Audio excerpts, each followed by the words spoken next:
Testing 1, 2, 3.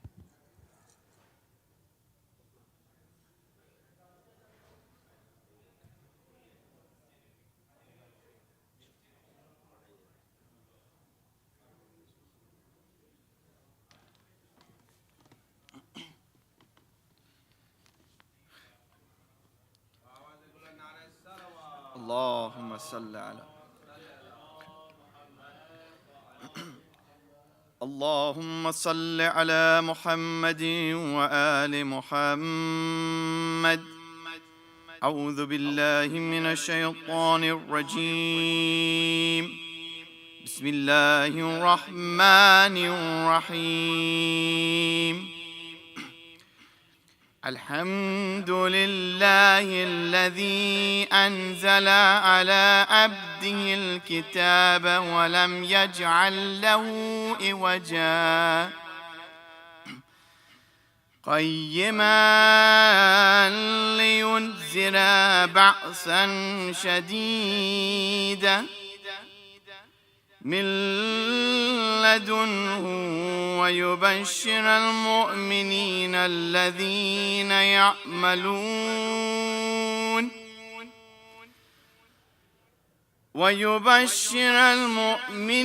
الذين يعملون الصالحات أن لهم أجرا حسنا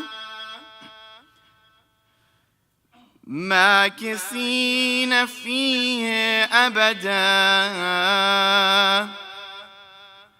وينذر الذين قالوا اتخذ الله ولدا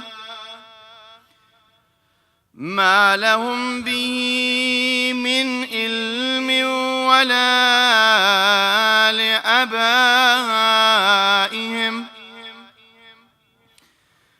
كبرت كلمة تخرج من أفواههم إن يقولون إلا كذبا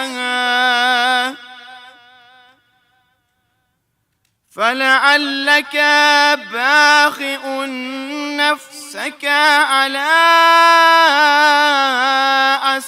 آثارهم إن لم يؤمنوا بهذا الحديث أسفا إنا جعلنا ما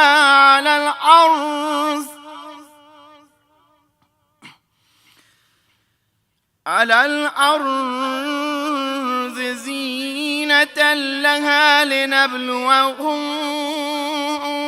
أيهم أحسن عملا وإنا لجائلون ما عليها صعيدا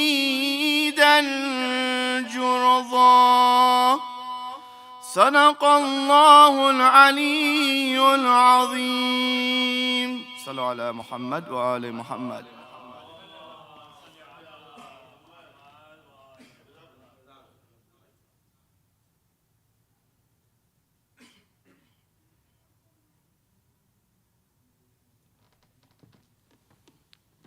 صلوات باود بلند.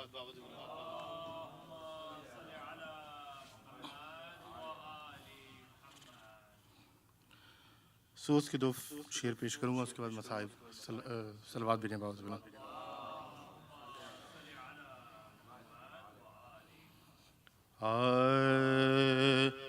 दर्दो अलम का मरकज़े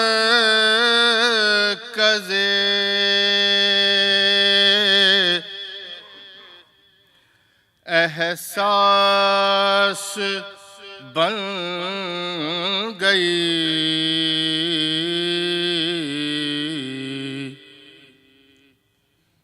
दर्दो अलम का मरकज़े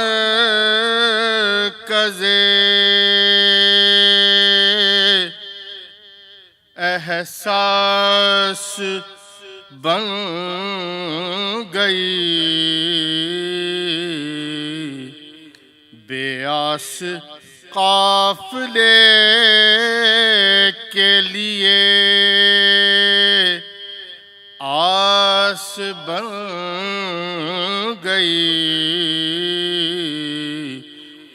دن ڈھل گیا اور شام میں غریباں کے آتے ہی بیٹی علی کی حضرت عباس بن گئی درد و الم کا مرکز صلوات بھی نبھاؤ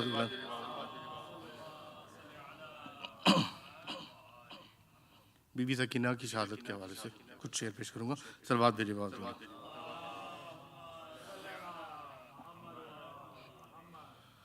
تم سے بچھڑ کے ماں کا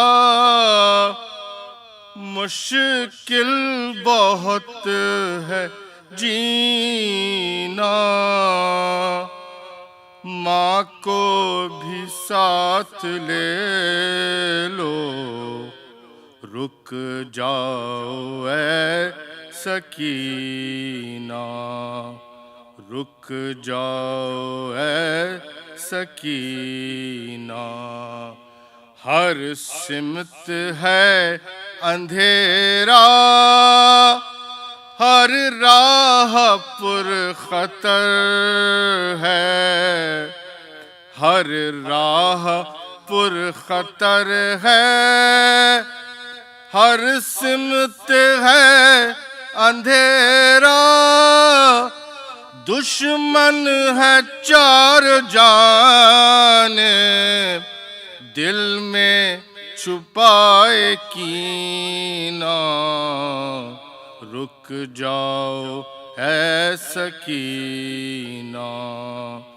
کھا کھا کے تم تماچے گھبرا گئی ہو شاید گھبرا گئی ہو شاید کھا کھا کے تم تماچے تا شام سیکھ جاؤ ان آنسوؤں کو پینا رک جاؤ اے سکینہ آ جاؤ میں سلا دوں سر زانوں پہ رکھ کر سر زانوں پہ رکھ کر آ جاؤ میں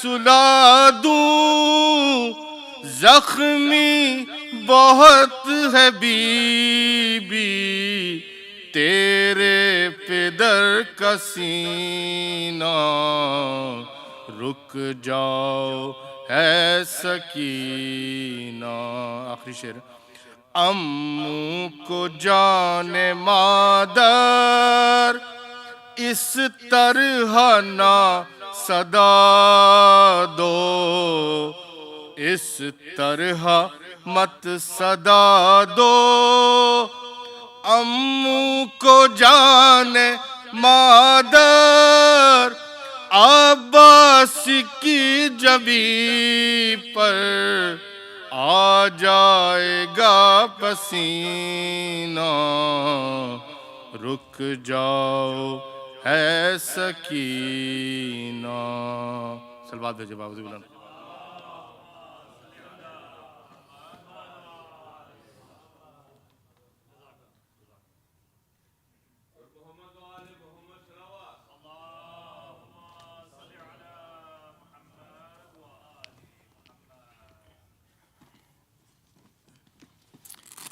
ایک مرتبہ اور درود بھیجیے محمد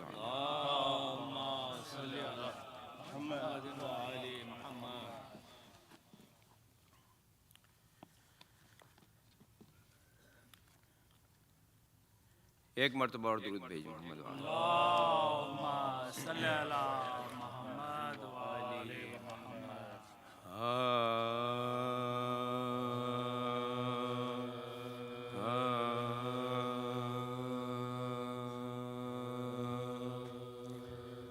سن لو اپنی بیٹی کے آخری بیان بابا، سن لو اپنی بیٹی کے آخری بیان بابا، بند ہونے والی ہے اب میری زبان بابا، بند ہونے والی ہے اب میری زبان بابا، او قید کے اندھیروں میں گھٹ رہا ہے دم میرا، قید کے اندھیروں میں گھٹ رہا ہے دم میرا، اب صحیح نہیں جاتی مجھ سے سختیاں بابا، اب صحیح نہیں جاتی مجھ سے سختیاں بابا، سن لو اپنی بیٹی کے آخری بیان بابا. درود بھیجیے محمد وآل محمد. اللہم صلی علی محمد وآل محمد. سلام کے چند اشعار.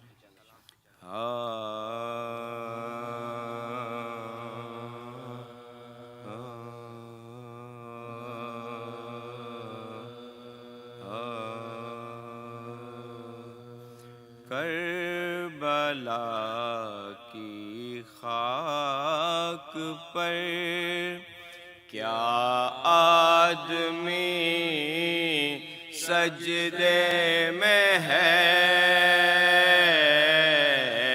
کربلا کی خاک پر کیا آدمی سجدے میں ہے، اور موت رسوا ہو چکی ہے زندگی سجدے میں، موت رسوا ہو چکی ہے زندگی سجدے میں ہے، کربلا کی خاک پر کیا آدمی سجدے میں ہے، یہ جو موجیں سر پٹختی ہیں سر نہر فرات، یہ جو موجیں سر پٹختی ہیں سر نہر فرات، ایسا لگتا ہے یہاں پیاسا کوئی سجدے میں، ایسا لگتا ہے یہاں پیاسا کوئی سجدے میں، کربلا کی خاک پر کیا آدمی سجدے میں ہے، وہ جو ایک سجدہ علی کا بچ رہا تھا وقت فجر، وہ جو ایک سجدہ علی کا بچ رہا تھا وقت فاطمہ کا لال شاید اب اسی سجدے میں فاطمہ کا لال شاید، اب اسی سجدے میں کربلا کی خاک پر کیا آدمی سجدے میں ہے، اور سنت پیغمبر خاتم ہے سجدے کا یہ، سنت پیغمبر خاتم ہے سجدے کا یہ تو، کل نبی سجدے میں تھے اب ایک ولی سجدے میں ہے،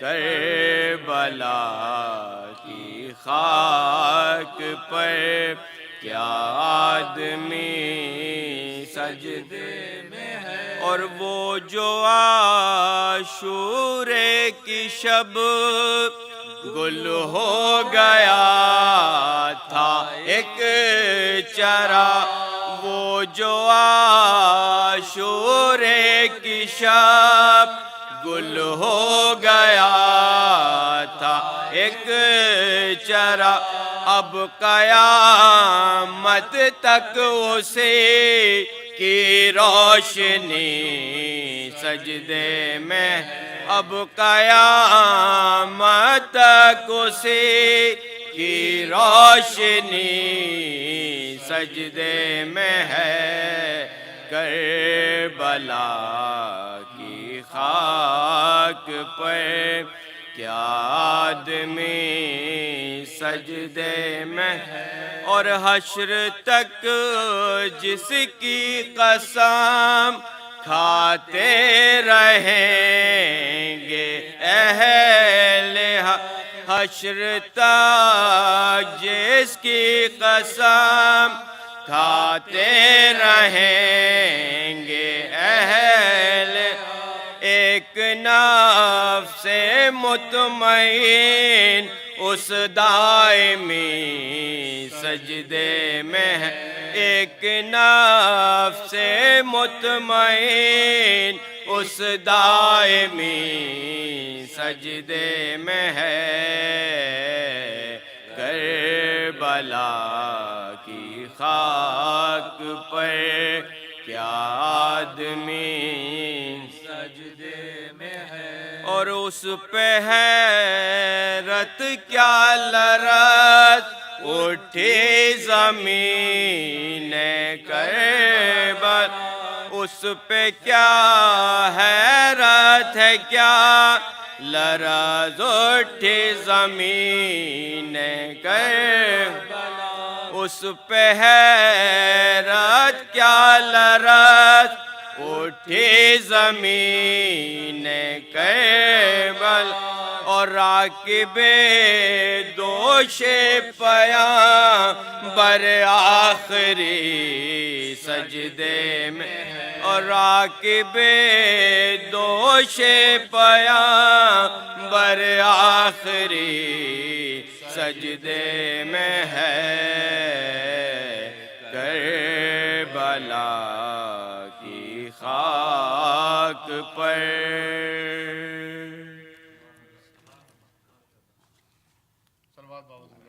اللہم صلی اللہ محمد وآل محمد۔ فاتحہ۔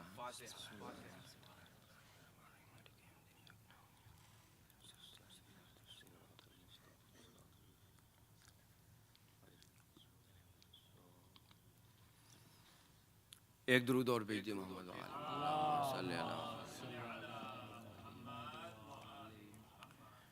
بی بی سکینہ کی شہادت کے مطابق مرثیے کے چند بعض عرض ہیں۔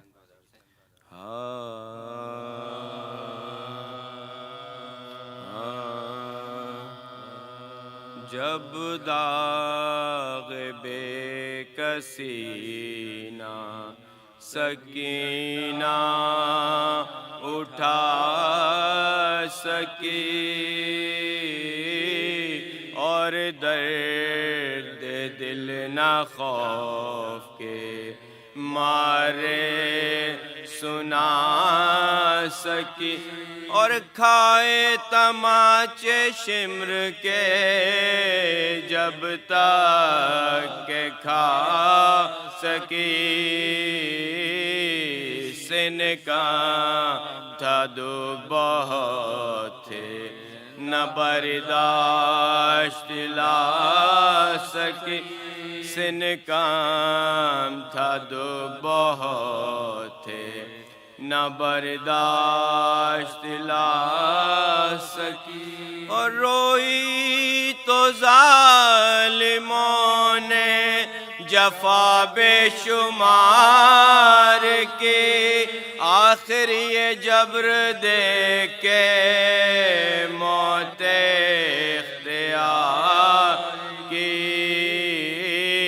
آخر یہ جبر دیکھ کے موت اختیار کی، اگر آہ کی تو شمر پکارا خاموش ہو، اور چپ ہوئی تو بے پدری نے کہا کہ وہ شدت آتش سے پکاری کے پانی دو، وہ یاد کر کے رہ گئی بابا کی پیاس کو،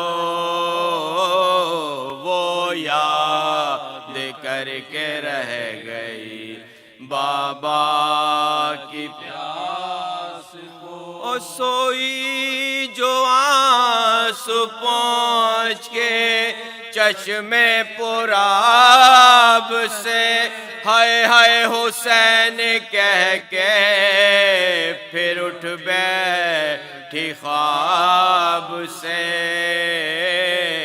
ہائے ہائے حسین کہہ کے پھر اٹھ بیٹھی خواب سے، اور دل میں سما گیا تھا جو شمر لئی کٹ، اور سوتے میں کانپ کانپ یہ کہتی تھی رات، اور فریاد چھینتا ہے گوہر شمر باد گوہر، ارے آتا ہے ابن سعد چھپوں جا کے میں کدھر،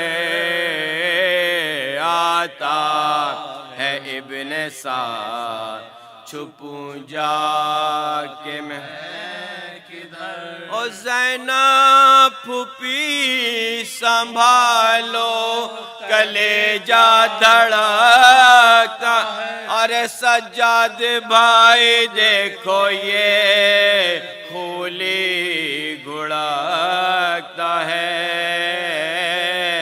سجاد بھائی دیکھو یہ کھولی گھڑکتا ہے، اور جب پیاس لگتی رو کے چچا کو پکارتی، دکھتے جو کان شاہ خدا کو پکارتی، اور آتا نہ جب کوئی تو خدا کو پکار، اور جینے سے تنگ ہو کے قضا کو پکارتی، جینے سے تنگ ہو کے قضا کو پکارتی، وہ کہتی تھی نا چچا نا امام امام ارے رلوان کو دو رہے رونے کو ہم رہے، رلوان کو دور رہے رونے کو ہم رہے، او حال شب وفات سکینہ ہے یاد گویا کہ اپنی مرگ تھی بے کس پہ عاشق اور ملتی تھی شام سے وہ گلے سب کے بار اور ماں کی بلائیں لیتی تھی وہ ماں کی غم گسار ماں کی بلائیں لیتی تھی وہ ماں کی غم گسار اور تسلیم کو پھوپھی کی کبھی سر جھکاتی تھی بے خطا پا سب سے خطا بخشواتی تھی بے خطا پا سب سے خطا بخشواتی تھی اور زندہ سے کہتی تھی یہ کبھی وہ اسیر غم ہو جائے گا کلے تیرا مہمان اور میت کسی کی نن سے نکلے گی صحبت بانوں سے یہ خطاب کبھی تھا بچشم نام بانوں سے یہ خطاب کبھی تھا بچشم نام ایک تازہ موت ہوگی نبی کے گھرانے میں اماں لٹو گے آج کی شب قید خانے میں اماں لٹو گے آج کی شب قید خانے میں ارے اب کیا لٹوں گی مال نہیں زر نہیں رہا اکبر نہیں رہا علی اصغر نہیں اور رہنے کو قید خانہ ملا گھر نہیں رہا ہاتھوں میری سماں بندھی زیور نہیں رہا ہاتھوں میری سماں بندھی زیور نہیں رہا اور یہ کہے کہ ماں کی گود میں لیٹی وہ نوحگر آنکھوں میں خواب خواب میں آئے وہیں پدر کپڑے لہو میں لال بدن سب لہو میں تر لیکن نہ ہاتھ جس میں مبارک پہ تھے نہ سر لیکن نہ ہاتھ جس میں مبارک پہ تھے شہرہ کٹی ہوئی یہ کرامت دکھاتے تھے پہ ہم صدا سکینہ سکینہ کی آتی تھی پہ ہم صدا سکینہ سکینہ کی آتی تھی جب داغ بے کسی نہ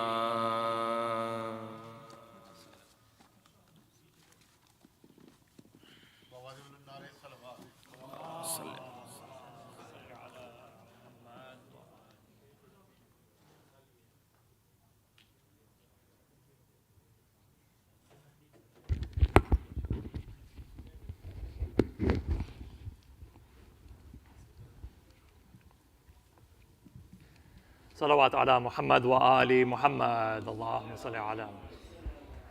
صل على محمد وآل محمد أعوذ بالله من الشيطان الرجيم بسم الله الرحمن الرحيم السلام عليكم ورحمة الله وبركاته.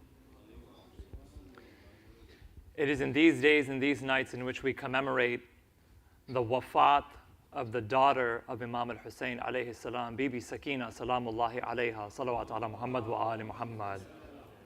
Allahumma salli ala Muhammad wa ali Muhammad. The sponsors for tonight's Majlis are the families of Mr. Abbas and Mrs. Samra Hassan, as well as Bandai Khuda. May Allah subhanahu wa ta'ala accept their a'mal in these days and nights of aza. Please recite with me Surah Al-Fatiha for their marhumeen, your marhumeen, and the marhumeen of all mu'mineen and mu'minat. Fatiha. Bismillah ar-Rahman ar-Rahim. Ar-Rahman ar-Rahim. Maliki yawmiddin. Iyyaka na'budu wa iyyaka nasta'in.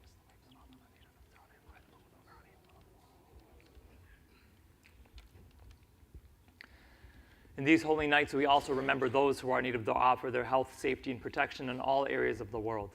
Please recite with me verse number 62 of Surah An-Naml together 5 times. Bismillahir Rahmanir Rahim. Amman yujibul mudtarra idha da'ahu wa yakshifu as-su'. Amman yujibul mudtarra idha da'ahu wa yakshifu as-su'. Amman yujibul mudtarra idha da'ahu wa yakshifu as-su'. أَمَّنْ يُجِيبُ الْمُضْطَرَّ إِذَا دَعَاهُ وَيَكْشِفُ السُّوءَ أَمَّنْ يُجِيبُ الْمُضْطَرَّ إِذَا دَعَاهُ وَيَكْشِفُ السُّوءَ وَيَجْعَلُكُمْ خُلَفَاءَ الْأَرْضِ أَإِلَٰهٌ مَّعَ اللَّهِ قَلِيلًا مَّا تَذَكَّرُونَ صلوات على محمد وآل محمد اللهم صل على محمد وآل محمد. Mu'mineen, just a few words before we begin tonight's Majlis with our respected guest scholar. These series of Majalis are going to continue tomorrow as well as Sunday. Tomorrow's Majlis is going to be like tonight. We begin with Salat al-Maghribain at approximately 8 o'clock p.m. On Sunday, the Majlis will be before Salat al-Maghribain at about 5:30 p.m. We look forward to your participation this weekend in these Majalis. If you're interested in sponsoring, speak with me or any of us, and inshallah, we're looking forward to making that happen.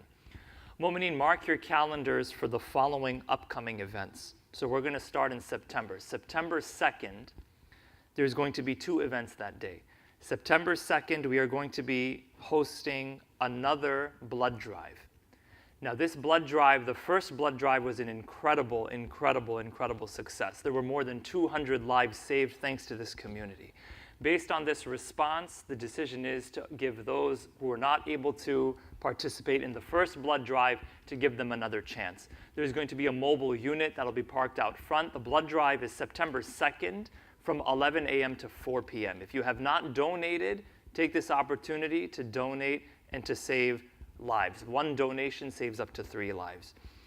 Same day, September 2nd at 7:45 p.m., we are going to be hosting a workshop for those that are ages 16 and above. This workshop is going to be conducted by Dr. Ali Al-Hilli, and his topic is a very good topic. It's exploring gender identity from an Islamic perspective. It's a very high yield, very hot topic. And this delves into the concept of gender identification as understood through the lens of Islamic teachings. This interactive session will provide participants with insights into the Quranic perspectives on gender, the permissibility of changing genders, and an analysis of the societal factors contributing to the evolving understanding of gender. I don't think I need to say this twice, that this is a very, very high yield topic that for those that are ages 16 and above, we look forward to you participating. This is, again, September 2nd at 7:45 p.m. with Salat al-Maghribain, inshallah. The next day, meaning September 3rd up until September 7th, we will be having our next series of majalis commemorating the Arba'een of Imam al-Hussein alayhi salam and the Shuhada of Karbala. Salawat, please. Allahumma salli ala Muhammad wa ali Muhammad. This series of majalis is going to be recited by Maulana Sayyid Hussein al-Qazwini. If you're interested in participating, you let me know, and inshallah we'll make that happen. On the 3rd, meaning the first of this series, the 3rd of September, aside from Arba'een, we will also be commemorating the shahadat of none other than our 8th holy Imam, Imam Ali ibn Musa al-Rida alayhi salatu wasalam. Salawat, please. Allahumma salli ala Muhammad wa ali Muhammad. We look forward to your participation then. Other announcements just to keep in mind for the community. The Sadiq School's Bibi Sakina daycare is going to open September 15th. The registration is open. The registration link will be on our website, and it's also being circulated through email. If you have kids ages 2.5 to 3, this is your chance. It's a first come, first serve opportunity. The daycare is state of the art. It's incredible. Definitely take advantage for registering for the daycare. Sadiq School itself is open for registration up to age 8. For those that are interested in pre-K and above, please speak with me, and inshallah we can get you registered in Sadiq School. Jafariya School is open for pre-K up to grade 11. This is every Sunday. For the adults here, we have free adult classes every Sunday with Sheikh Ahmad Amini. This is absolutely for free. No registration is required. It takes place here in this masjid, and we look forward to you coming. Salawat ala Muhammad wa ali Muhammad. Mu'mineen, let me take the opportunity to welcome our respected guest scholar, Maulana Sayyid Sulayman Abidi. He is not a stranger to us. He is a friend to this community. He has blessed us in the past with his incredible knowledge, and we look forward to having him this weekend. For those who are not familiar with him, he is the religious director at Bayt al-Ilm Academy, the president of the Ahlul Bayt Islamic Seminary in Streamwood, Illinois, and he serves as the religious director of Imam Asr Islamic Seminary in Alexandria, Virginia. He has a number of accomplishments, all of which I cannot list, but he is truly a man of honor and a man of knowledge, and we look forward to his series of majalis this weekend. As I invite him, I request you, mu'mineen, to silence your phones. Parents, please ensure your children are seated next to you, and I request you all to stand and move closer to the mimbar as we invite Maulana Sayyid Sulayman Abidi to recite tonight's majlis with a nice and loud salawat ala Muhammad wa ali Muhammad. Allahumma salli ala. Mu'mineen, another nice and loud salawat ala Muhammad wa ali Muhammad.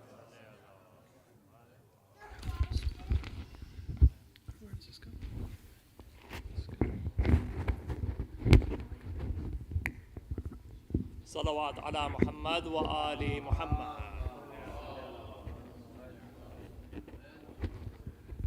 سورة الفاتحة.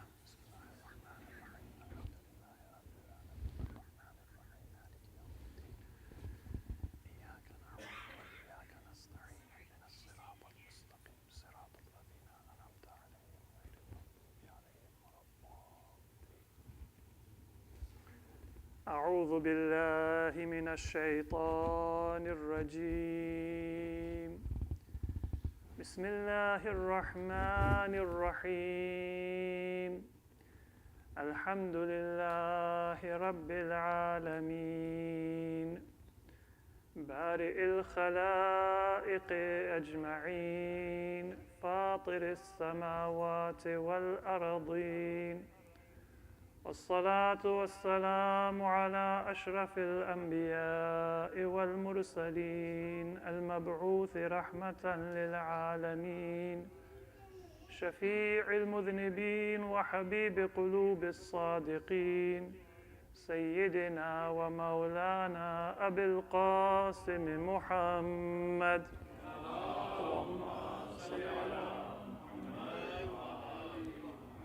وعلى أهل بيته الطيبين الطاهرين الهداة المهديين المظلومين ولعنة الله على أعدائهم إلى قيام يوم الدين.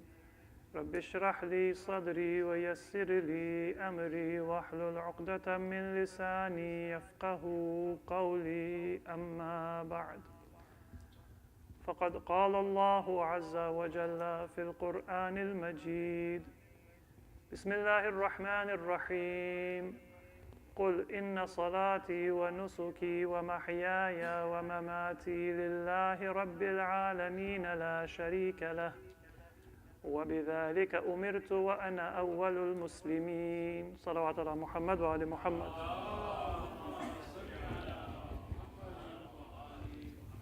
Respected Maulana, dear elders and brothers and sisters, Assalamu alaikum wa rahmatullahi wa barakatuh.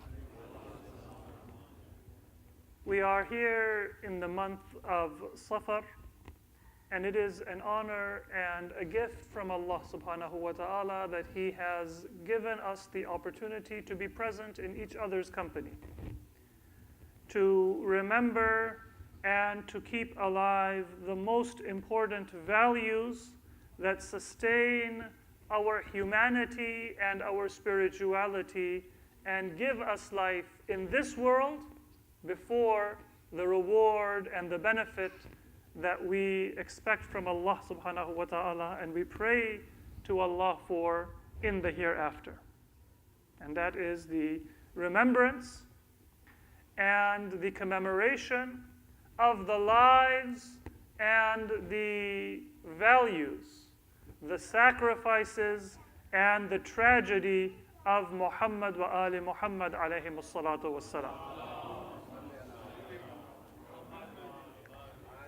In the few nights that we will be together, I hope to say a few words about a topic that I think is very important for our Muslim communities living in the West. And that is what it means and how is it possible for us to live a God-centered life. Because many of us, we go through our normal life and we consume the media, we read, or these days more likely we watch things on TV, on our phones. We exist as part of a society and we are members of this culture and this country. And all of those influences within our life are taking us away not just from living a God-centered life, but even from understanding conceptually what a God-centered life is. Living a God-centered life has always been difficult. Even when the very first human beings were inhabiting this earth, and you have two brothers, Habil and Qabil, then there is the temptation of shaitan. You don't have Disney and its millions of dollars that are spent in marketing a non-Islamic way of life. You didn't need to have the seminar at that time that was just announced, which is a very important topic and a very important issue for our communities and especially for our school-age generation, about gender identity and the different messages which are being given that are destructive and unhealthy, not just for our spiritual life, but even for our emotional well-being and our physical health, that deform our conception of self, that deform our conception of soul, and that deform even our physical body when people engage in treatment for something that is not their ailment. These did not exist.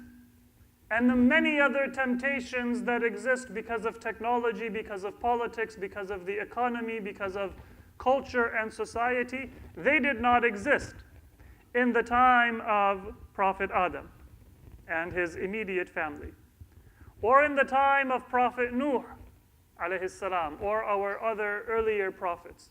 That doesn't mean that it was easier to live a God-centered life. In many ways, people's horizon and their understanding of what is humanly possible was more limited. Their loyalty was to their tribe and to their family. And so, in some ways, they had just as much difficulty or more living a God-centered life as we do. But there are two new challenges that have come in our time that didn't exist before. Two challenges that are more present or more severe in our time than they were in times past. One is that in times past, living a life of principle and living a life devoted to God was not as unusual and as far beyond the horizon of society as it is today. Because even a deviated religion still had some sense of spirituality, of transcendent values, of serving a goal beyond the self. Even those people whose loyalty was for the tribe, even the mushrikeen of Quraysh, what similarity did they have to Islam? They worshipped 360 idols which were found just in the precinct of the Kaaba. The idols that were in Ta'if and were in other cities were many, many more, and people had idols in their own homes. So they worshipped idols great and small, of wood and stone. They would say things like, أَنُطْعِمُ مَنْ لَوْ يَشَاءُ اللَّهُ أَطْعَمَهُ. You tell us to give sadaqah, you tell us to take care of the needy. If God wanted, He could have fed these people. If God didn't care to feed them, why should we feed them? Now, this is not something that anybody would publicly say today, even if it is in their heart. Look at the most heartless person, and maybe they might think that. And maybe if you hack into their phone and you look at their private texts, they might express a similar sentiment if they're recorded secretly. But today, nobody would dare say that, because they know that even the majority of people in society would not accept it. But in the time of the Prophet, it was possible to publicly say, if God wanted, He would have fed them, so let them die. They're not important to God, so why should they be important to me? Why should I give my wealth, even if I have more than I can count, to save the life of somebody who doesn't even have a morsel of food to eat and keep them alive from starvation?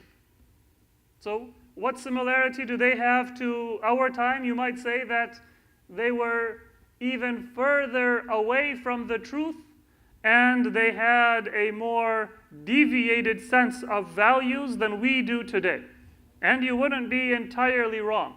But even those people in Quraysh, they would be willing to die to protect their children, their families, their wives, their tribe. So, they would be very far from the true belief of one God and monotheism. From the value of every human life and every human soul that we learn from our belief that Allah is not the creator of me and my family, but Allah subhanahu wa ta'ala is the creator and the sustainer of all of humanity, and in fact all that exists in heaven and earth. Human beings, animals, plants, and even those things that exist in the depth of the ocean or under the sand that I have not seen and I have no knowledge of, and many things that exist maybe in other parts of the universe that we have not even imagined. Because we believe in one God, who is the creator and sustainer of all, everything created by God has value. If you believe in a tribal God, then the God of the enemy tribe is another idol. And so you are at war. In that sense, they were further away from the truth. But in one sense, they had it easier, because of the idea that if there is a threat to my family or whatever it is that I hold dear, that it is worth giving my life to save them and to protect them, was present within their society. A sense of honor and ghairah and sacrifice was present. It just needed to be modified, that your honor and your sense of sacrifice shouldn't be for your family or for your tribe. That honor is good. That readiness to sacrifice is good. But direct it towards something that is worthy of that sacrifice. Your life is not cheap. It was given to you by Allah subhanahu wa ta'ala. So the idea that you are willing to sacrifice yourself for honor is a positive trait. But don't sacrifice yourself for something that is beneath the dignity and the honor that Allah subhanahu wa ta'ala has given you when He has created you. Salawat ala Muhammad wa alim. Now this is a challenge that we have that people did not have in the past. That today, the idea that you should give up something for the sake of another person is almost lost in society. I have counseled people, for example, and many of us have experienced this. It is a story of our community and our own families and our own loved ones, where even parents will not be able to set aside their differences for the sake of the children. And sometimes we tell ourselves this excuse that my children would want me to be happy. Yes, your children don't want you to be unhappy, but your children want you and need you. And Allah, who created you, wants you to fulfill your responsibility for their upbringing and providing them a good home and a good family environment. And sometimes that means that your own happiness in the moment needs to take a back seat towards what is your obligation or what is your responsibility. But where will you get that message in our society today? That this is not what is important. What is important is your responsibility. So this is a challenge that we have today, that in the past, at least society recognized that people have responsibilities and there are goals, there are responsibilities, there are duties that go beyond your serving of your own ego or your own whim or your own self. One challenge is that today society has lost that sense that there is something more important than myself. Now, what is that thing? In the past, societies didn't always give the right answer. They served a false idol that has no truth. And today, people might not have the right answer.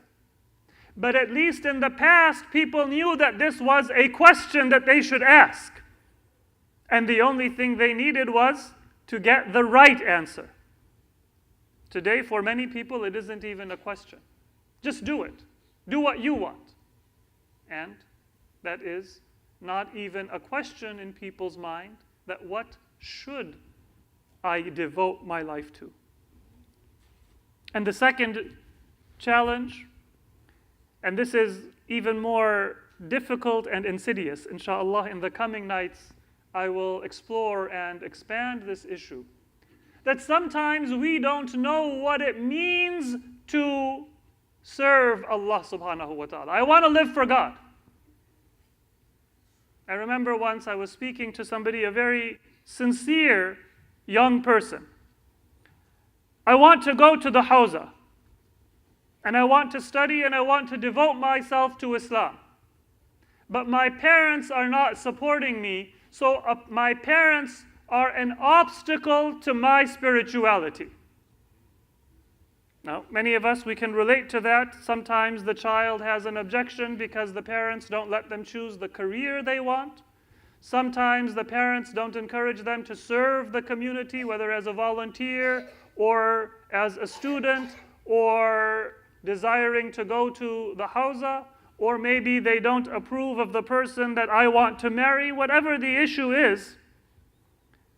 But here, it isn't that society is telling you just serve yourself, don't serve God. I want to serve God. But the problem is that I don't know what that means, and I think that, for example, my parents are an obstacle to my serving God. That is by definition wrong. I also know people who say that, you know what, my family is not very religious, and so I kind of cut them out of my life because they don't practice the way I want, or they are not up to my standard of religiosity, and I have a circle of friends, and I have a circle of people that are in line with my values and with my lifestyle and with my personality and my priorities. And so I am going to give more importance to my friends than to my family, my parents and my siblings. Now, once again, this isn't because they're saying that I want to serve my own self. That was the first problem, that society tells you serve yourself. This is somebody who says that my family doesn't pray, or they don't pray as regularly, and my friends, they are very religious.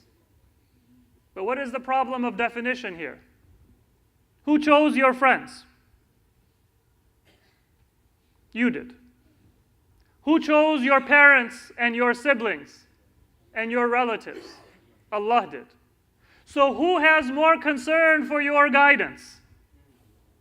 Allah or you? Who has more knowledge about what is needed for your guidance? Allah or you? So He knows better and He cares more.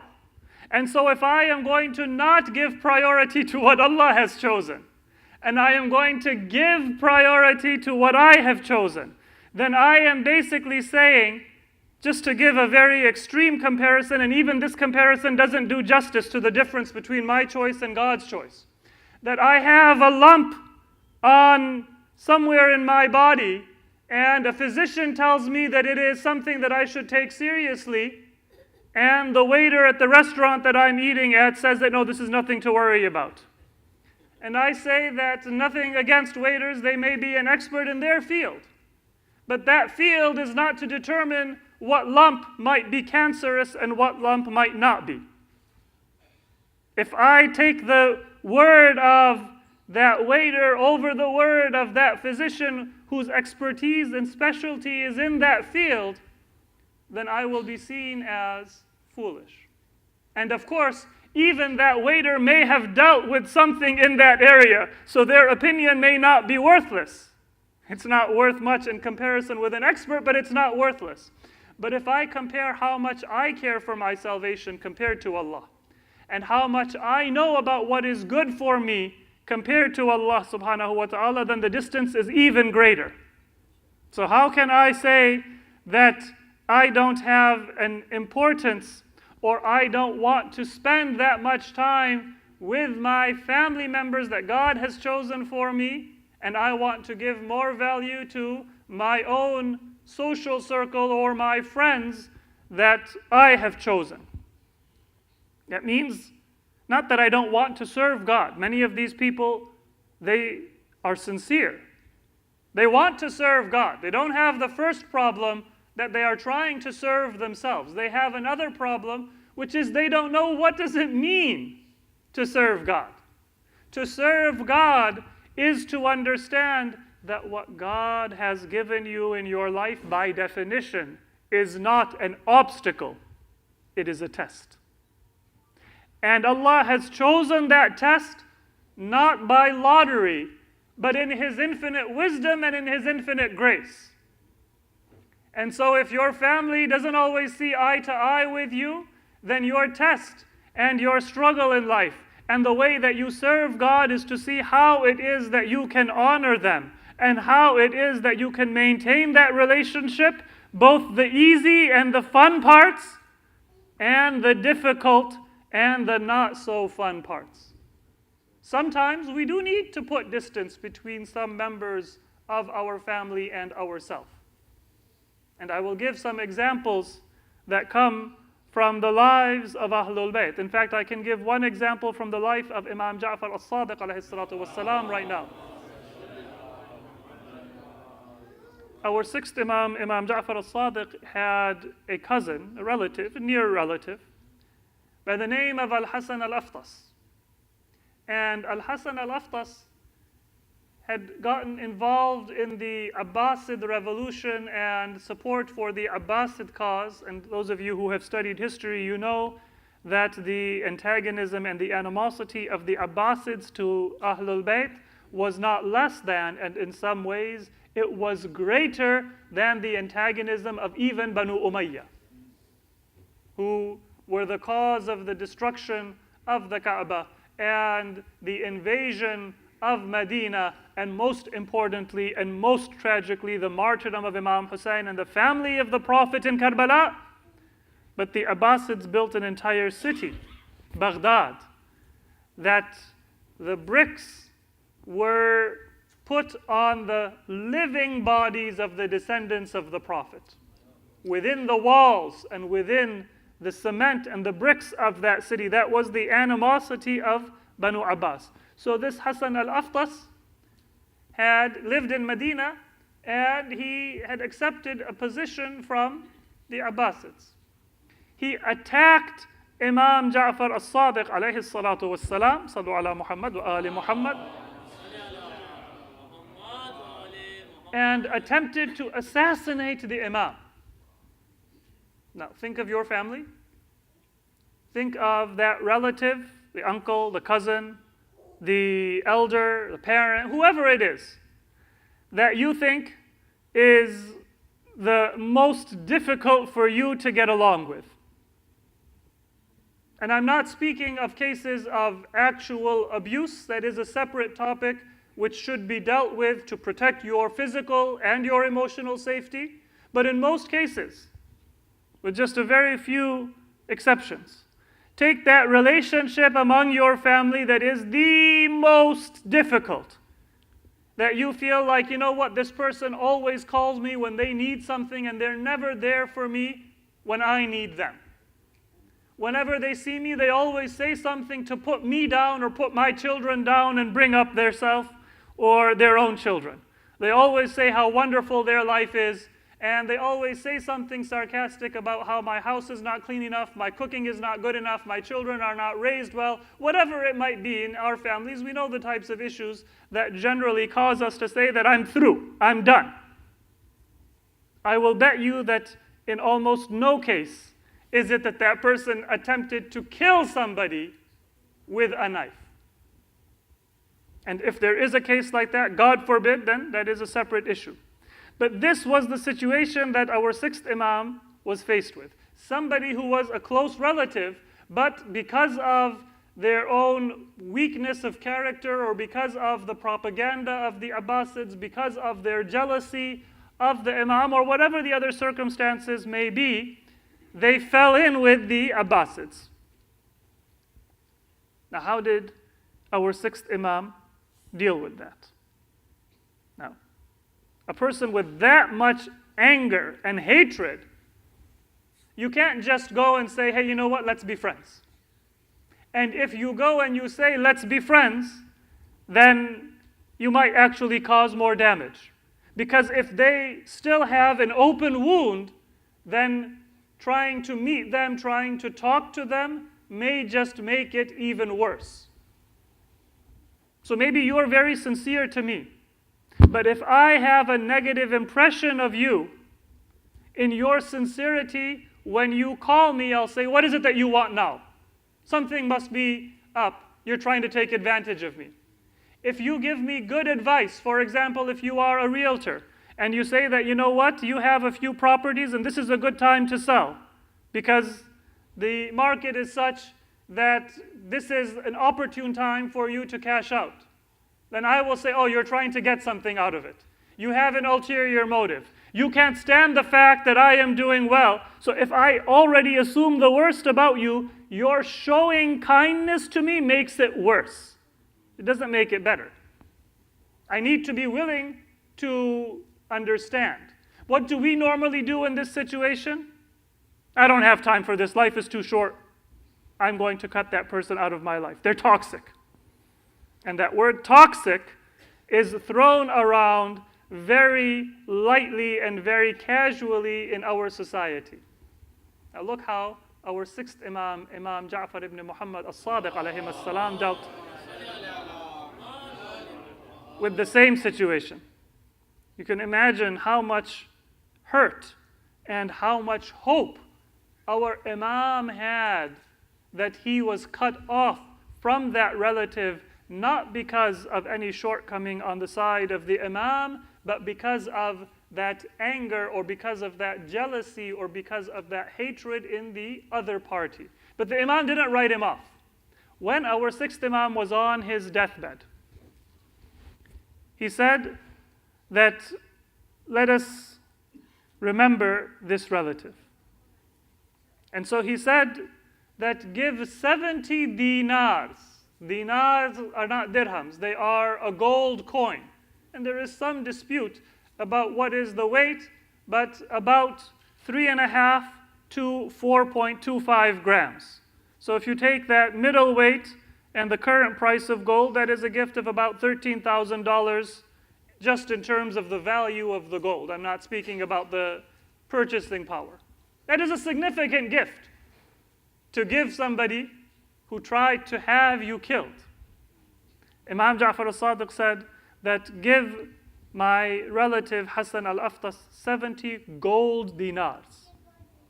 And the members of the family of the Imam, they said that maybe the Imam has forgotten.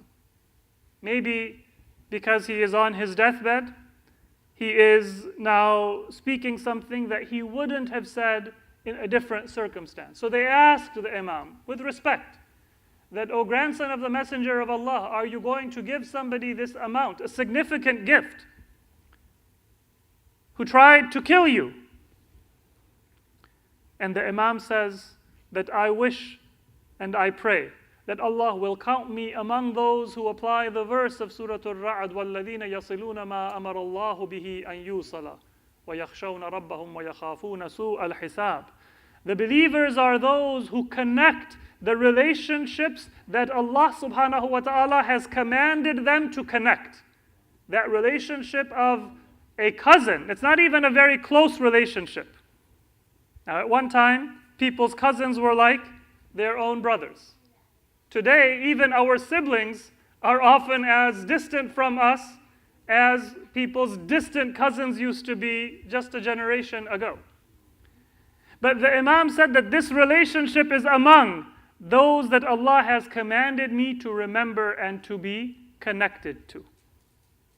Now, if the Imam wanted to connect that relationship, why didn't he do it earlier? Why on the deathbed? It isn't that the Imam was waiting, but rather because he knew that any time before, maybe that person would say that the Imam had an ulterior motive. But when you are on your deathbed, then there is no ulterior motive because you are not going to survive. There is nothing that you can want. And so the Imam waited all those years with a prayer that maybe this distance, maybe this separation, maybe this cut-off relationship can be mended. And since that opportunity didn't present itself, so long as the Imam was alive, he said that on my deathbed, now this person cannot think that I have anything that I want from them. And when I am no longer alive, they will not be jealous of me as well. At the very least, maybe I can take away that person's hatred after my death. And at the very least, maybe I can ensure that the grudge which they had against me does not pass to the next generation. Some of us can see this in our family, that the fight started with the parents over an inheritance or over whatever difference it may have been. But then it is inherited by the children, or it is inherited not because the children care or even remember or know what was the fight, but once the separation is there, then they have their life and they're in California, and they have their life and they are in New Jersey, and you don't even know who your relatives are. So how beautifully did the Imam keep a separation when a separation was merciful, and then try to mend that relationship so that there is no excuse for people to forget one another or cut one another off, and to do whatever is humanly possible to bear fruit in a human family relationship. Salawat ala Muhammad wa ala Muhammad. That's just one example of what it means to live a God-centered life. When we live in those similar kinds of experiences or much more minor disputes, forget about this. I want to give 3 examples, very briefly, of why we have the difficulty of living a God-centered life, particularly in our society. Both why it's difficult for us to even understand what is a God-centered life, meaning when I want to do something for God, I might do it wrong. And why it sometimes is hard for us to even want to do something for God. Let us begin with the verse from Surah Al-An'am that I recited at the beginning of this majlis. قُلْ It's a motto being given to Prophet Muhammad Mustafa sallallahu alayhi wa Inna salati wa nusuki wa mahyaya wa mamati lillahi rabbil alameen. Say, O Prophet, that my prayer and my worship and my life and my death are for God. And when you see this message, it strikes you as unusual in the first place, because who else would your prayer be for? Who else would your nusuk or your worship or your ritual worship or your sacrifice in Hajj, according to the different interpretations, who else would that be for if you are a Muslim? For many of us, we have to explain why the things that we do in the rest of our life are for God. But we kind of assume that, well, my prayer is for God. But the reality is that even that prayer that I think it's obvious and it's clear that it is for God, in many cases is not for God. Speaking for myself, how many prayers have I done at the end of the prayer time? After I've eaten and had my entertainment and done whatever tasks I need to do, that prayer is not for God. That prayer is just to give myself that satisfaction that I am not disobedient. Because I said I would be brief, I will not expand on that, but all of us have experienced a time when we know the adhan is there and we can pray. We're not saving anybody's life at the operating theater, but I just can't be bothered right now. You might pray. You might even do a good prayer with adhan and iqamah, but it's not for God. Because if it was for God, then you wouldn't have kept God waiting when He was calling you. And then, again, speaking to myself, not to you. There are some prayers that I do at the beginning of the time. But kind of in the back of my mind, let me get this out of the way, I have a busy day today. That prayer is awwalul waqt, but it's also not for God.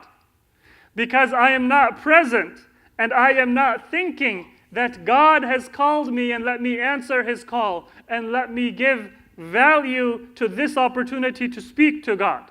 I am speaking of my own struggle in life, but many of you may be able to relate that the prayers that we delay are often not for God, and even the prayers that we perform at awwal al-waqt are often not for God, because we are thinking that I have so much to do, good that I did my prayer, now I don't have to worry about it or stress about it, and I can go about my day. If I am praying on time because I want to get it out of the way, or if I pray even with attention, but then once I have finished my prayer, I forget God, and I forget the fact that He is still watching me, and I am still in His presence, then that prayer was not for God.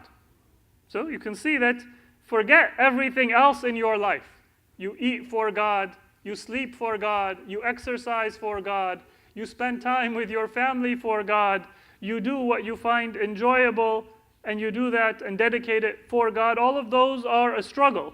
But even what you do nominally only for God and not for any other reason.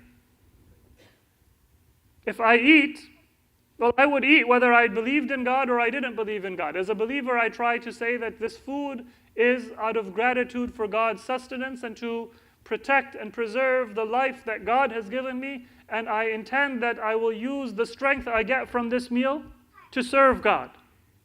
So the intention is different. But even if I didn't have that intention, and even if I didn't believe in God, I would still sleep, I would still eat, I would still work, I would still have fun in life. So those things I would do. Prayer I wouldn't do if it weren't for God. If I didn't believe in God, then I wouldn't pray. Maybe when I'm in public, I might pray because there's family pressure, and because if I'm in the masjid, it looks kind of funny if I'm just sitting there scrolling on my phone when the Jamaat is going on. But if I pray at home alone, then it is only because I believe in God. There's no other human being watching me.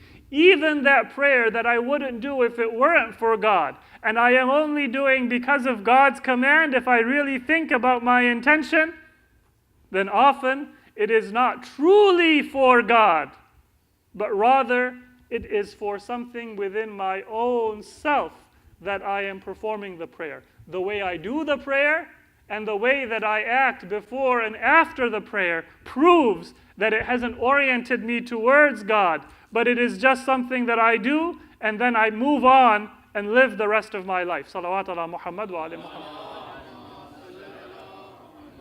So this is a motto given to us by the Quran. It is the motto of our Prophet. Qul, say, Inna salati wa nusuki, my prayer and my devotion, wa mahyaya wa mamati, and then everything in my life and my death, it is for Allah subhanahu wa ta'ala, the Lord of the worlds, la sharika lah, He has no partner.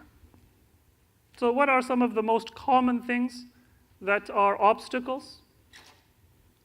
One is this desire to have fun.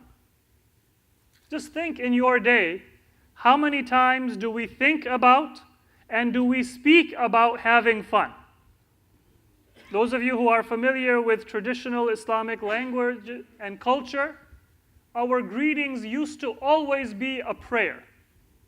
Bisalamati, Khuda Hafiz, Fi Amanillah, Mawla ke Saport. In Urdu, in Farsi, in Arabic, in any language that was influenced by Islamic culture, our greetings, our farewells, our interjections, they were always words of dua. Even thank you and please. Now, in all of our languages, we have words to express please and thank you. But traditionally, even thank you was often a prayer. May Allah bless you. May Allah reward you. May Allah extend your life. Nowadays, because of the influence of Western culture, those prayers have been substituted by words of thank you. Now that was also a way of expressing thanks, but it was a different culture, a different orientation, that I want to thank you by connecting you and praying for you with Allah subhanahu wa ta'ala. Much more beautiful to say may Allah bless you than to say thank you. But now, when we leave, have fun. You're going on a trip? Have fun. Did you have fun? I hope you have fun. I'm not having fun. This is something that is almost like a tasbih for us. When in reality, having fun can never be a goal in life. Just like happiness can never be a goal in life. Test it and try it out. If you want to have fun, then that thing that you think is going to bring you happiness or bring you enjoyment, the minute that you get it, it's no longer fun.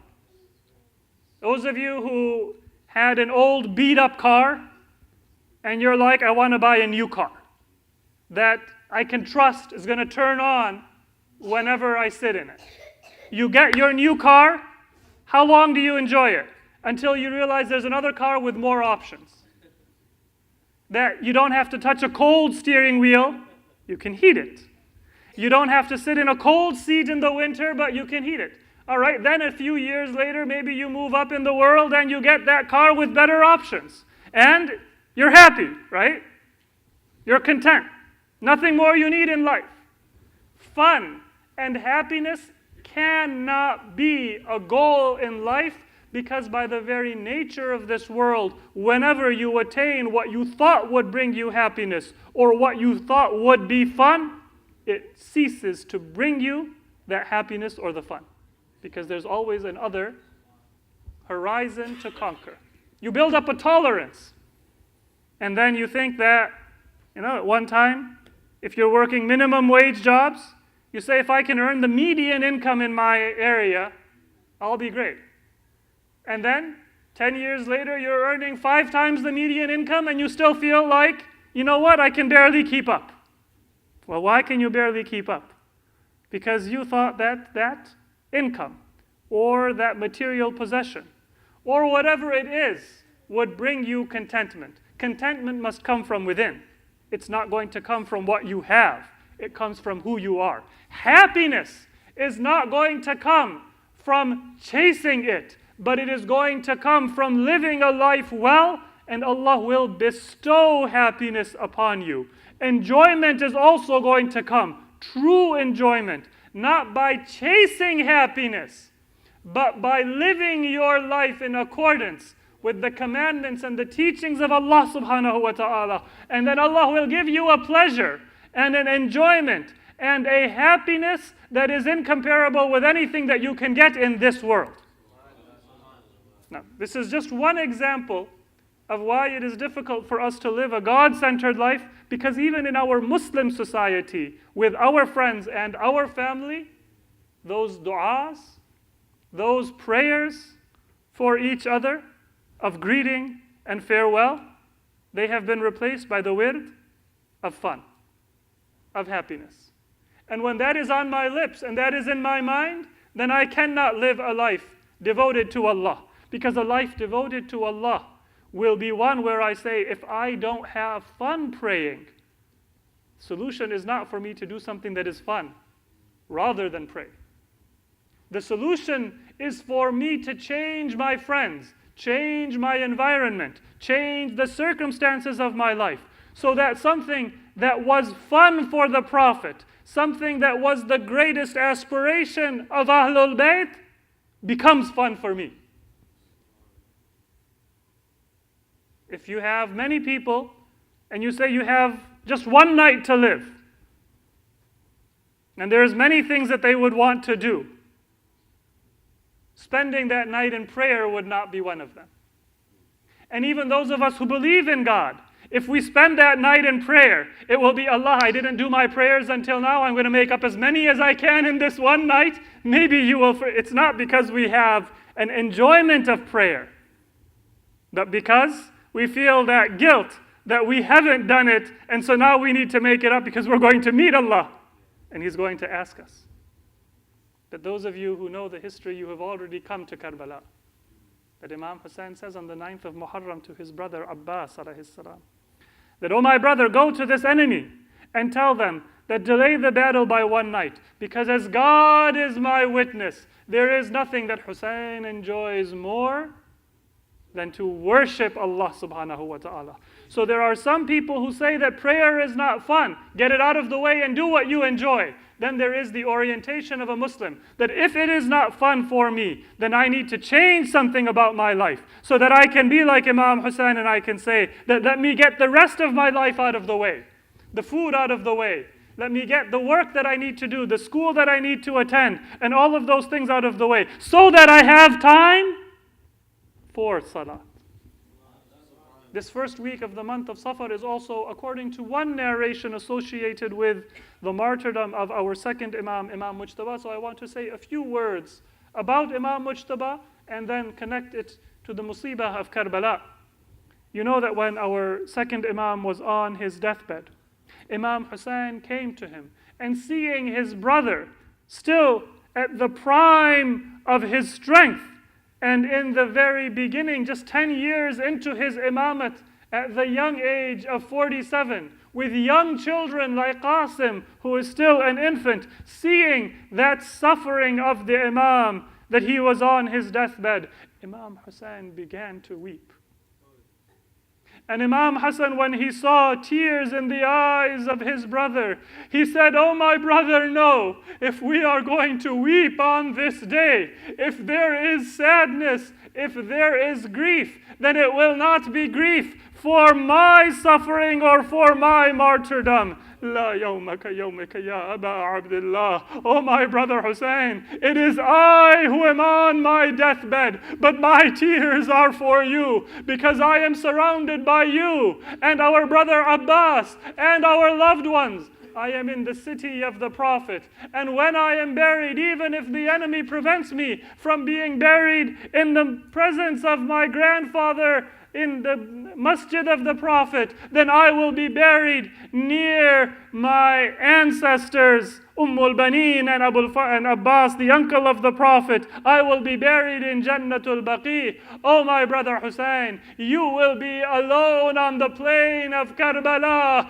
Your sister Zainab will be looking at you from the tent, and your son Zainul Abidin will be in his tent from the distance, and they will hear the drumbeat of the enemy soldier as they come close towards you. And maybe Lady Zainab will see as Shimr moves forward with a sword drawn above his head, and as the enemy closes in and you are alone, then your face will be on the sands of Karbala. You will not be surrounded by your family. You will not be there with your loved ones. But oh Hussein, you will be surrounded by 30,000 enemy soldiers vying with one another and competing with one another to show evil and injustice towards the family of the Prophet. Imam Hassan, he wept on his deathbed for the sake of Imam Hussein. But imagine what must have been in the heart of Zainab, who was standing on Zainabiyah, that hill on which the battlefield could be seen, as she saw Imam Hussein in his final moments after a day of courageous sacrifice. Now Imam Hussein is no longer on his horse. Now his sword is no longer drawn in the face of his enemy. But Imam Hussein is going into prostration. He is going into that final sujood. And maybe Lady Zainab would have heard, not with her ears, but with her heart, as Imam Hussein whispered, Bismillah wa billah wa fi sabilillah wa ala millati Rasulillah. Oh Allah, I lived my life for your sake. You were the center of my life. Oh Allah, I give my life for your sake. It is said that Lady Zainab could not bear that scene. She turned to Umar ibn Sa'd, somebody that she would never speak to if it hadn't been such an extreme circumstance. And she said, "Oh, the son of Sa'd, will my brother be slaughtered while you are watching?" And so sad was that scene, and so pained was the voice of Lady Zainab, that even Umar ibn Sa'd turned his face, and he was not able to see the scene as Imam Hussein was martyred. And then after his martyrdom, as his head was raised on a spear, Imam Zainul Abidin came out of his tent at that moment. And when he came out, he said, "Assalamu alayka ya Aba Abdullah." And the women in the tent said that, "Oh, our Imam, why are you looking up?" And the Imam said that my father's head is no longer attached to his body. I see that the head of Imam Hussein, the beloved grandson of the Messenger of Allah, is raised on a spear. Inna lillahi wa inna ilayhi raji'un. وَسَيَعْلَمُ الَّذِينَ ظَلَمُوا أَيَّ مُنْقَلَبٍ يَنْقَلِبُونَ. O Allah, accept this remembrance of Imam Hussein and his sacrifice on our behalf. In these days of Safar, grant us the tawfiq to remember the sacrifice of the family of the Prophet, and to orient our life to your worship and your service as they did and as they taught us. And O Allah, we ask you, keep this love of the Prophet and the family of the Prophet in our hearts so long as we live, and in our families as our legacy until the day of judgment. O Allah, we ask you that when we leave this world, grant us the company and the intercession of Muhammad wa Ali Muhammad. O Allah, we ask you to hasten the appearance of the Imam of our time, so that our life struggle can be connected to his mission, and we can see the triumph and the victory of Islam with our own eyes, and to worship you and to pray to you under the banner of our Imam. صلوات على محمد وآل محمد. ماتم حسین.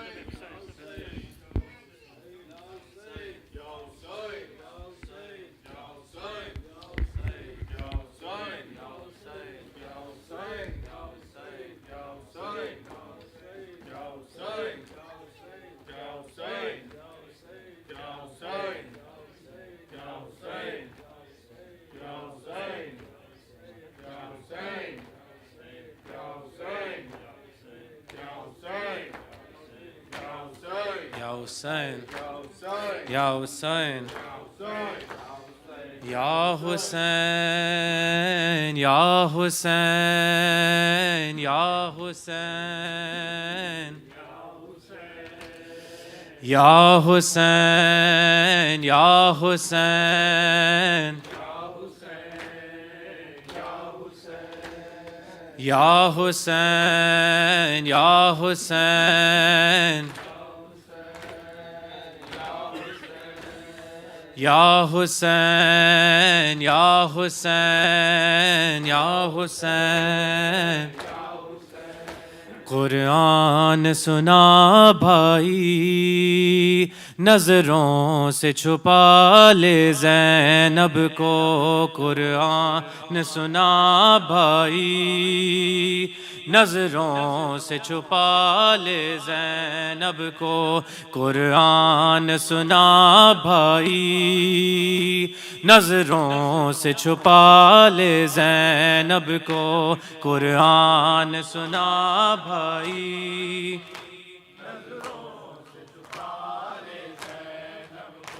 بے پردہ ماں جائی، بے پردہ ماں جائی نظروں سے چھپا لے زینب کو. قرآن سنا بھائی نظروں سے چھپا لے زینب کو. قرآن سنا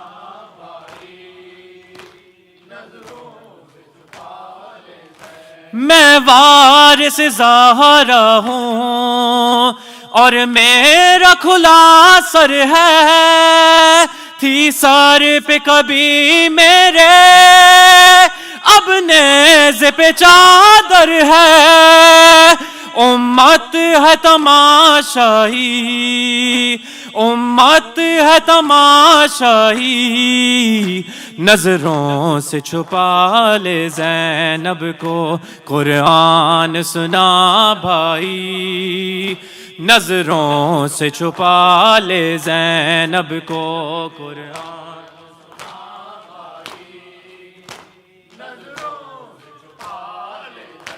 پہنے ہوئے زنجیریں چوتھی یہ امامت ہے. سجاد پہ راستے کا ہر لمحہ قیامت ہے.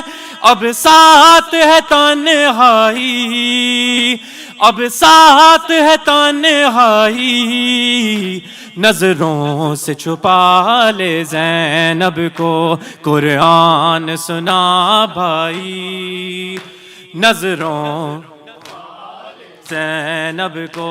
قرآن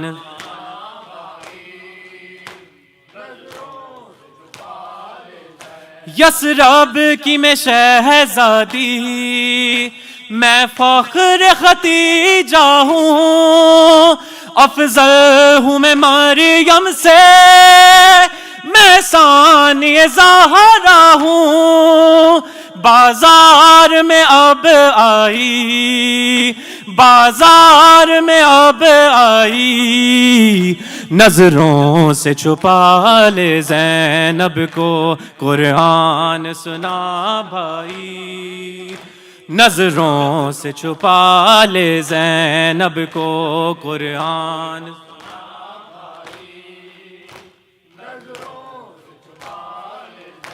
ہنستے ہیں ہنساتے ہیں بازار سجاتے ہیں. کیوں آج یہ کلمہ گو پھر عید مناتے ہیں. اور بجتی ہے شہنائی، اور بجتی ہے شہنائی، نظروں سے چھپا لے زینب کو قرآن سنا بھائی، نظروں سے چھپا لے زینب کو قرآن سنا بھائی، بے پردہ ہے ماں جائی، بے پردہ ہے ماں جائی، نظروں سے چھپا لے زینب کو قرآن سنا بھائی، نظروں سے چھپا لے زینب کو.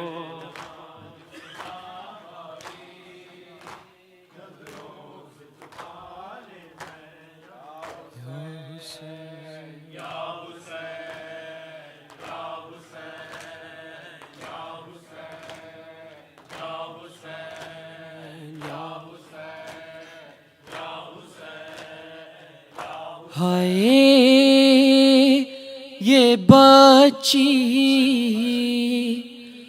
کون ہے، یہ تو سکینہ لگتی ہے. ہائے یہ بچی کون ہے، یہ تو سکینہ لگتی ہے. ہائے یہ بچی کون ہے، یہ تو سکینہ لگتی ہے. ہائے یہ بچی کون ہے، یہ تو سکینہ لگتی ہے. آتی ہے مقتل کی طرح، آتی ہے مقتل کی طرح، دیکھا ہے کیوں سوئے نجات، دیکھا ہے کیوں سوئے نجات، کیا اسی کا دادا ہے علی،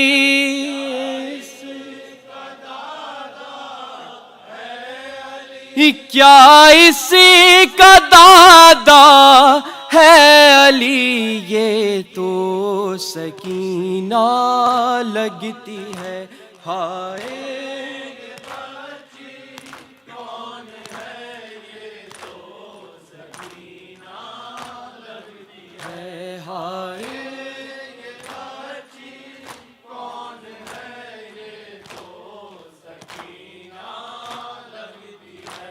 آتی ہے جو روتی ہوئی، آتی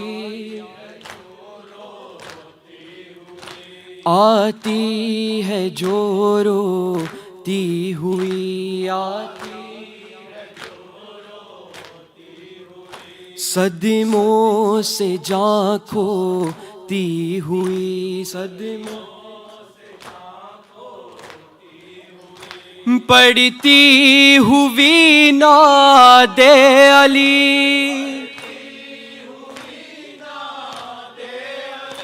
پڑھتی ہوئی نعت علی، یہ تو سکینہ لگتی ہے. ہائے یہ بچی کون ہے، یہ تو سکینہ لگتی ہے.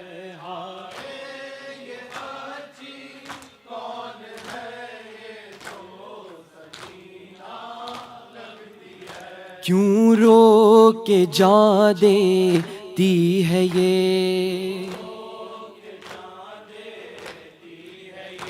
کیوں رو کے جان دیتی ہے یہ،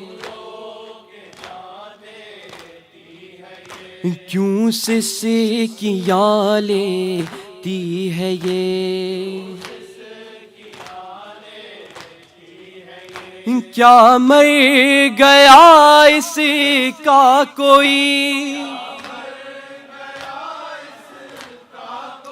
کیا مر گیا اس کا کوئی، یہ تو سکینہ لگتی ہے ہائے.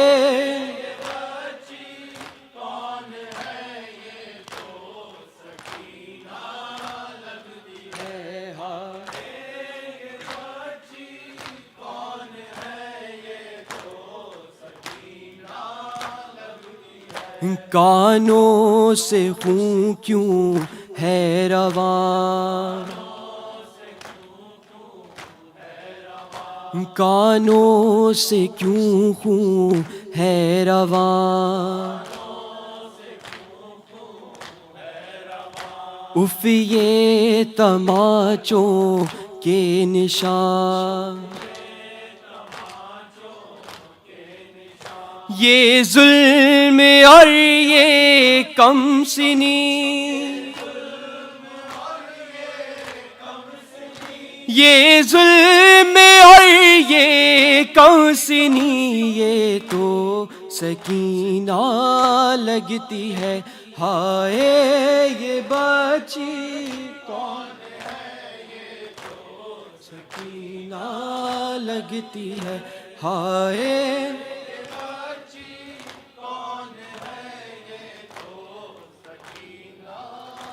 چھائی ہے جس پر بے بسی، یہ تو سکینہ لگتی ہے.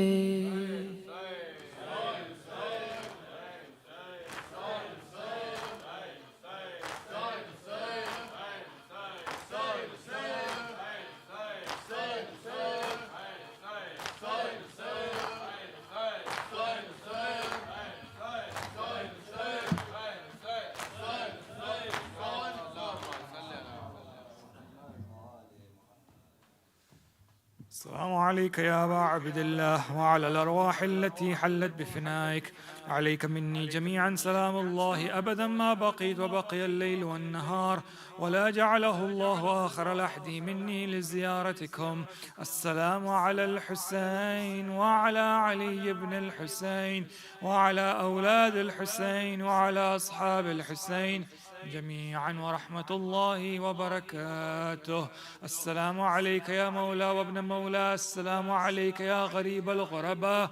السلطان أبا الحسن علي بن موسى الرضا، كن شفيعنا وشفيع والدينا في يوم الجزاء ورحمة الله وبركاته.